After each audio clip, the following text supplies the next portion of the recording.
Hi everyone, it's Bren here and welcome to this week's video. And before I get into it, can I just say a huge thank you to all of you who left some lovely supportive comments on last week's video. I really enjoyed reading them all, particularly from those of you who I haven't heard from before. It was really nice to get in touch, so thank you so much. I really appreciate it. And the weather's starting to warm up now, so this week I went a bit crazy and I pulled out a lot of plants to make room for my summer crops, my edibles and my annual flowers. So I'm going to show you all of that in this video. You'll see I've amended soil, and even in some areas I have been planting. I've been very busy. I think it's because of the weather warming up. It really makes me feel like I need to get a move on now and get these plants in the ground and established before it gets too hot. So let's go and take a look around my garden now. Every time I come out to the back garden at the moment, this is what greets me.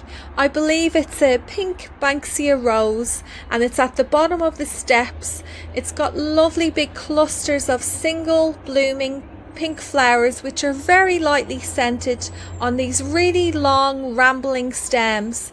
I feel so lucky to have this plant in my garden. It was here when we moved in. It's so hardy and drought tolerant. I think the last owner of our property was definitely a rose lover, because here's another beautiful plant in the garden. It has multiple flowers on a single stem, and I really love the soft peach petals. And down at the base of the roses I have all my potatoes growing in these bags. I did this last year with great success. I grew Kifflers last year, and this year I'm going to grow some Sapphire, Red Norland and Sebago. Underneath the orange tree you can see here that my nasturtium plants are in full bloom. Absolutely covered in beautiful flowers. They look so pretty, and I love that these plants are also edible. You can eat the flowers, the leaves, and you can even eat the seed pods. They can be pickled and they're called old man's caper. And this orange tree looks so different now that I've harvested all of its fruit, except for a few that are at the top of the canopy that I just cannot reach. And the bees have done a wonderful job. They've pollinated this tree, and now we are going to have an abundance of fruit for next year.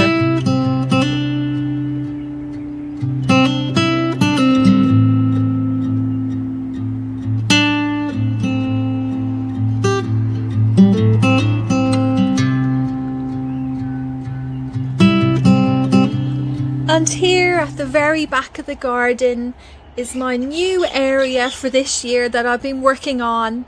And let's go and take a look. We'll go through the fan archway, and you can see there at the base I put in some beans. They're my red noodle beans. Can't wait for them to be dangling over as you enter into this space. And you can see those stakes there, the wooden stakes. That's where I ended up putting my tomato plants. And every other little mound here has some flowers. I won't go through every single one at the moment, but I have a big mixture of dahlias, cosmos, amaranth and some other surprises. You can see there, they're quite small. There's a cosmos, and here are some of my tomatoes. I probably could have waited till they were a bit bigger in the pots before I transfer them into these beds, but nonetheless they'll be fine. And here I've written the names of the tomatoes on the top of the stakes. So that's the blueberries, black cherry and so on. I will go through that with you in the next few weeks.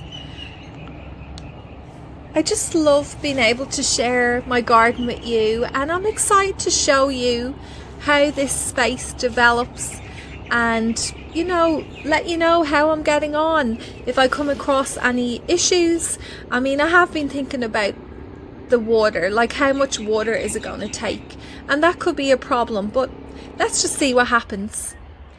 But you know, you put so much effort into gardening, it's really nice to take a moment and just stop and enjoy what you've created. And this is one of my favorite views. I have been doing a bit more clearing out around here, and at the base there of the archway I put in a multi-flowering sunflower, and I just have to think about what else I want to put in there. I haven't really made a decision at the moment. Oh, this area, it's so pretty. I actually put a photo up this week of this area on my Instagram account called Gigi the Garden Girl. I would love if you went and checked that out. I do put up more videos there on my stories, and I put up a lot of photos. I really love photography. I got a lot of enjoyment out of that, and yeah. And here we go, here's the sweet peas. They're always flopping around everywhere. You really have to keep on top of trying to trail them up the trellis, which you can see I haven't been doing. And down beside these sweet peas is my strawberry patch, that I've transferred some strawberries from the raised garden bed area, which I'll show you later. And here's another area that looks different. I ended up pulling out a lot of borage that I had growing in here. It was starting to get a bit diseased looking, and it was time to start planting up this section. And this patch down here, I think what I'll do is I'll put in a load of zinnias, because I think they will look really pretty there. And the side gate is just over there near those bins, the yellow and red bin, and I think coming into the back garden it will look lovely being able to see that. Also in this section I have my kids seating area, and I'm actually going to move it out of here because I get a bit nervous with snakes. We get a lot of snakes where I live, and I think I want to move it somewhere that's a bit more open. And over here at this archway, there's a couple of things that I want to show you. I have some lovely self-seeded Nigella. Here's a lovely white one, and I have blue ones also. But then I have something I don't really want, which is this wasp's nest, so I need to try and deal with that. And down here, here's some of those sunflowers I was talking about. I have geraniums and corn cockles. And over here, oh, I love when plants self-seed, and look at those lovely red flowers. They're the Flander poppies, and they've self-seeded. I put them in a few years ago, and I get them coming up almost every year. And here's the raised garden bed area. Doesn't it look different? You notice there I've pulled out all of the brassicas, and I've amended the soil. I've also amended the soil in most of the garden beds here. It's a bit of a mess at the moment, but you know, it had to be done. I really want to get my summer crops in, and let me show you what I've done. Last week I'd mentioned how these lovely red hippeastrums are fleeting, and look at that, some of them are dying off already. They never last very long. In this garden bed here I've decided I'm going to put some tomato plants, and then at the back garden bed I've put in 4 dahlias, because this garden bed gets quite a lot of shade. It's more semi-shaded, so I put the dahlias in. They'll like that position. Over here I still want to move out that red flowering salvia. I'll get around to that. And I've planted up this area. I've put it in a golden zucchini, and at the back there I've put in a Lebanese cucumber and my tiger melon. And you can see here, you know, it still looks pretty, it's still nice. There's a lot more space in here that I need to fill out. I haven't quite decided what I'll do in this section where that pot is. I need to take out my last cabbage, and then I'm not really sure what I'll put in there. I might put some chilies in. We'll see how we go. And yeah, so that's it. That's the way it looks at the moment. It's a bit of a mess. I'll probably put some tomatoes in that bed there.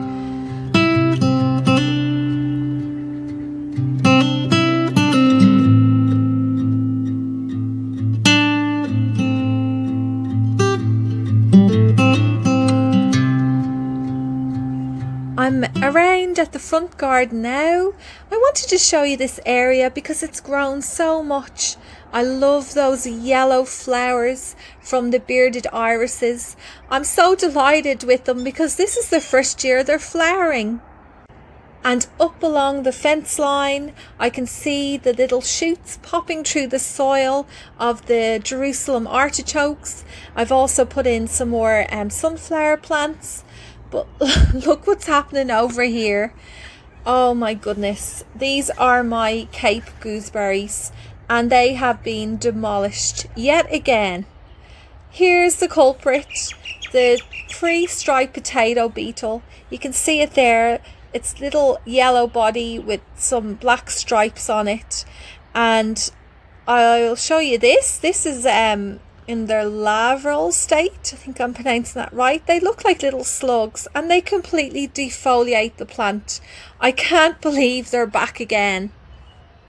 Okay, I'm not going to think about them for the moment. Let me show you this little section with my pink straw flowers and the Queen Anne's lace. It's flowering now. I absolutely love this plant.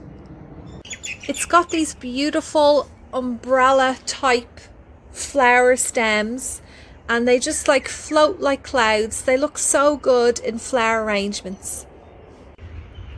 Here's another area around the front past this lavender plant, and I also have my Queen Anne's lace flowers in here, or the Ammi Majus is the botanical name, and oh, they're just so pretty. I love seeing them in flower now beside this water basin that I picked up off the side of the road. It's just a really nice combination, very cottage style. And a very quick look here out the front at the 15-metre garden bed. I've moved a lot more soil in here and been putting in some little seedlings. I'll go through it a bit more detail in another video, but I just wanted to quickly show you. Well, that's it now everyone. I'm standing here by that gate looking out down the back garden, and I hope you enjoyed watching this video.